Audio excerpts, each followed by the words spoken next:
Yo, what's up guys, Renova here, and today I want to share with you guys my plan on how I'm going to build up my Slayer until release, with armors, weapons, skills, all that stuff. But first off, let's start with my gear. As of right now, I am running 3 Eclair armors with PSO2 Enthusia. That gives me 3% offensive PP recovery, and I have this on each piece of armor. My augments are more or less the same. All basically best in slot augments with half an ollie, mastery 4, Aegis soul 4, alt secretive 4, and Addy Death Mel Ra.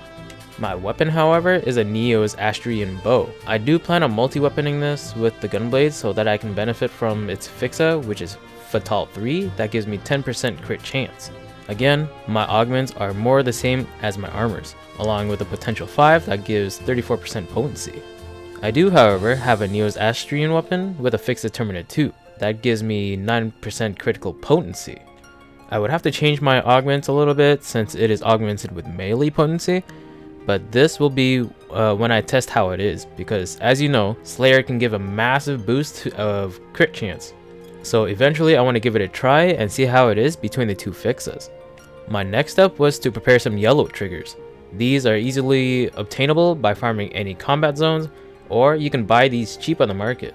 But if you decide to buy the yellow triggers, keep your eyes peeled on the trigger name, and this is pretty important.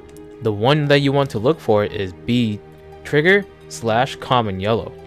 There are some triggers that's still on the market that would say like B trigger / alio yellow or ret yellow, etc, etc. Common yellow is what you want. This past week I've been spamming yellows to get some class X cubes so I can try to get level 20 on the add-on skills. So far I was able to get everything to level 20 except for Hunter and Waker. But I'm not too worried since Hunter boosts melee potency, which is kind of irrelevant to Slayer, but I do have Hunter's sub-skill PA charge movement speed up to level 20. But like I said, Slayer doesn't benefit from this because Slayer doesn't have any chargeable PAs. The only thing that's chargeable are their normal attacks. And I'm only missing out on like 1 PP from Waker, and to me it's not a big deal. As a skill set, however, I do have a set with specific add-ons. Hunter, which both are irrelevant to Slayer, I left it as it is already. Fighter with crit potency increased to level 20 alongside jump power up to level 17. Ranger with range potency up to level 20 alongside photon blast potency up at level 19, which is golden.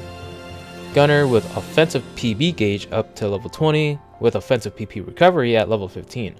I'm probably going to be working more on this sub-skill later. Force with tech potency level 19, which is irrelevant, but its sub-skill of natural PP recovery is also at level 19, which is great. Tector with natural PP gauge up at level 20 as well, and its sub-skill with damage resistance up to level 17.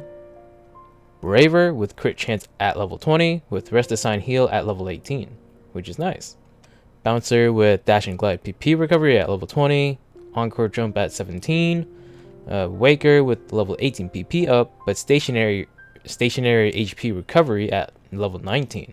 And soon Slayer, hopefully I can get the main effect, which is down critical hit rate up to level 20 at least, or 19, and its sub effect of reduced photon blast cooldown to at least 17 or higher. Next are the side quests. Some may see this as an unexpected thing because most are probably hyper focused on building Slayer weapons and armors. I still have a whole bunch of side quests I still need to finish, and it's mainly ones where I just need to go to that location and voila, EXP earned. And from Gaiden as well.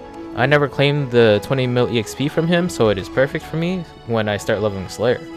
But when I start leveling, I'll either be doing Steel Yellows first to gain the levels as a subclass first, and when I hit level 55 or somewhere in between those levels, I'll start doing those side quests. Next up are the weapon camos. There are 4 sets of camos that I would want to get when I play Slayer.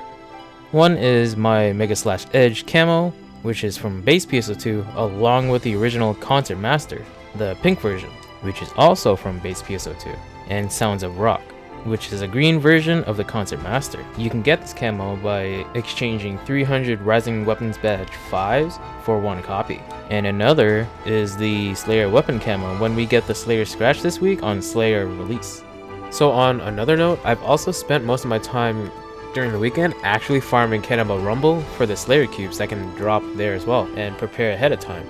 I know we'll get more Slayer cubes as we run more yellow triggers, but it doesn't hurt to prepare in advance. So yeah, and of course I made loads of looks that are green and black, which is my color theme, and here are a few. And while on topic, we have a hashtag campaign on Twitter where you can share your Slayer looks.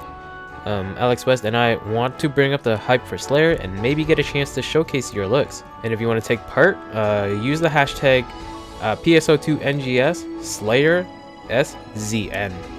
But yeah, that's about it. I'm pretty much set for Slayer unless I decide to switch my melee augments up a bit on my Terminator 2 Neo's weapon for testing purposes, quote unquote. And I hope you're also preparing for Slayer as well. If you're not, that's also okay. But anyways, that's it for this video. I hope you have a great day, and I'll see you all in the next one.